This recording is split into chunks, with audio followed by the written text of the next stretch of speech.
Olá, seja muito bem-vindo ao Não Só de Pão, o devocional da Paróquia Litoral Norte Catarinense. Nós estamos estudando juntos o Evangelho de Lucas e chegamos hoje no capítulo 8, versículos 4 até 15. Convido você a fazer essa leitura e fala de uma parábola que Jesus conta para os seus discípulos. Toda vez que a gente olha para uma parábola, é importante a gente perguntar o que motivou Jesus a contar essa parábola. E o verso 4 vai nos dar a resposta. Diz que uma grande multidão se reuniu e veio até Jesus gente de várias cidades. Muita gente estava procurando Jesus pelos seus ensinos, pela sua palavra, pelos seus milagres. Quem sabe os discípulos estavam impressionados e achando que todas essas pessoas estavam respondendo ao reino de Deus. Mas Jesus era alguém que não se deixava levar pelas aparências. Ao invés de ele ficar orgulhoso, de se considerar um sucesso, alguém bem-sucedido, Jesus olha para essa multidão e ele sabe que não são todos. A gente pode dizer que talvez é a minoria que de fato entendeu a sua mensagem. Jesus não se deixa iludir pelo tamanho da multidão, talvez como os discípulos estavam iludidos. E por isso então ele propõe essa parábola.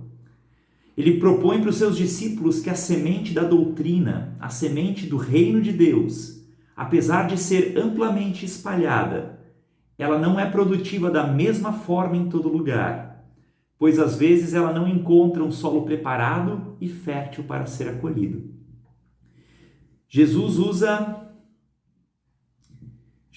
do contexto da agricultura da época para ensinar os seus discípulos. E ele usa então a figura conhecida de um agricultor lançando sua semente à terra para descrever alguns tipos de solo onde essas sementes são lançadas. O primeiro solo que Jesus menciona é à beira do caminho.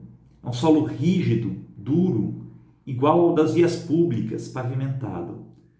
Nesse tipo de solo, a semente sequer tem chance de brotar.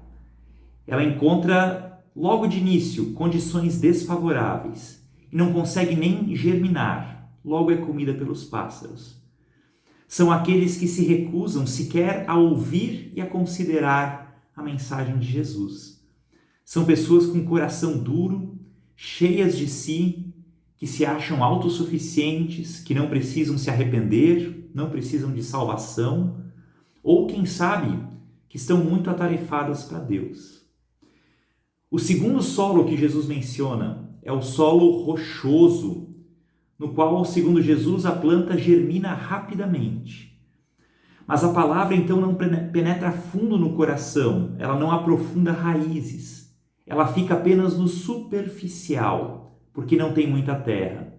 E ela então não subsiste ao teste do tempo.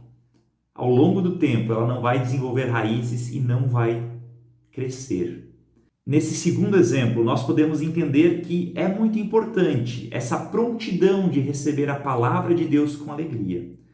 Mas a gente também precisa entender e aprender que nada demais foi feito até que a fé adquira uma verdadeira firmeza, de modo que ela não venha a murchar na primeira provação. A fé precisa de raízes profundas. O terceiro solo que Jesus menciona é no meio de espinhos. Significa um solo que não foi preparado pelo agricultor. Nesse solo, a planta encontra condições de se desenvolver e o seu crescimento é normal. No entanto, ele é acompanhado de elementos que não são favoráveis. Junto com a planta, crescem outras ervas que concorrem com o desenvolvimento da planta. E como os espinhos são mais robustos, mais vigorosos, eles se desenvolvem mais rápido que a planta e acabam sufocando ela naturalmente. O que são esses espinhos que nós encontramos na nossa vida? Talvez sejam preocupações, pecados, a cobiça, a vaidade que habita no nosso coração. Esses são espinhos. E quando nós permitimos que essas coisas prevaleçam no nosso coração, que eles se sobreponham à fé, isso destrói a força da palavra e impede que essa mesma palavra chegue à maturidade.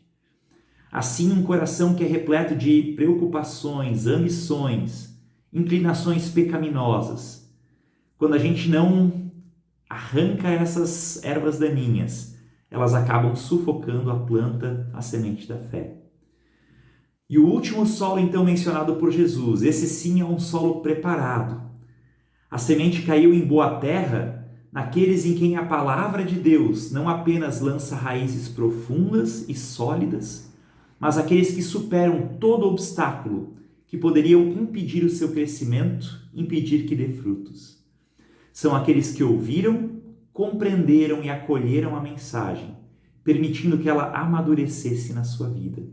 E esses, Jesus diz, esses produzem muito fruto.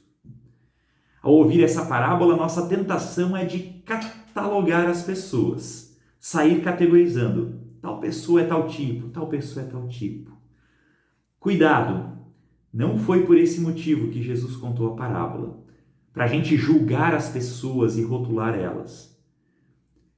Eu repito que Jesus não se deixa levar pelas aparências, e muitas vezes a gente julga pela aparência.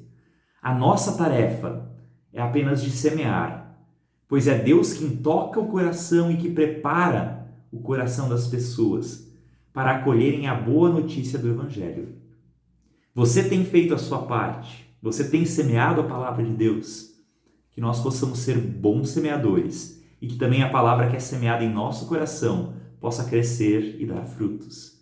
Deus nos abençoe.